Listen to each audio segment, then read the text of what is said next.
So one of the questions we get is, how many candidates do you need to have an effective marketing executive search? So whether we're helping our clients find a chief marketing officer or a VP of marketing or a VP of digital or some other senior level marketing role, how many candidates should I interview before I make a decision?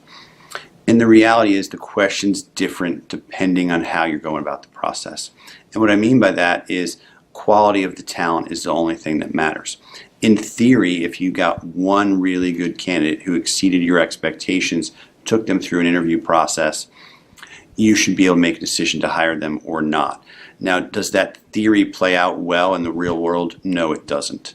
So what we see is that in many cases, companies are used to interviewing many more candidates than are necessary, and they're interviewing extra candidates because they're not getting the quality candidates they need to make a decision.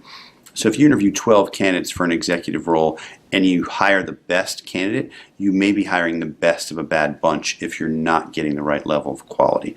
So as part of our process, first and foremost, we're confident that every candidate we send you will exceed expectations and be able to do the job at a high level. And we typically send somewhere between 5 and 7 candidates in a short list per search. And we want our clients to bring on site for interviews 4 candidates. If you bring on 4 candidates for first round and 2 candidates for final round, you should be able to make a decision. Ultimately, our goal, our job is to make your final decision difficult because you have multiple candidates you're excited about. And that's the way we path the search.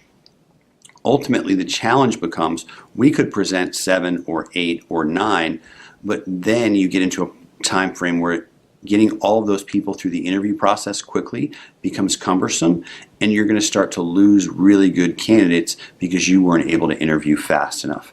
And we're seeing that's really a critical piece today as we go through executive searches.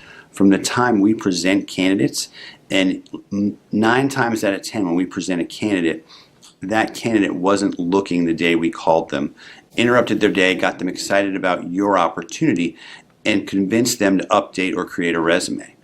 But once they do that, they're now like excited about what could be next in their career because they're excited about your role, and now they're curious as to what else could be out there that might be a fit. So even though we put them in the job market, they're now in the job market, and we need to get through the interview process quickly. So right now, that's moving so fast and faster than we've seen it in the last 20 years. So from the time we present candidates to the time we get an offer letter out at an executive level, we're trying to get done in 3 weeks right now.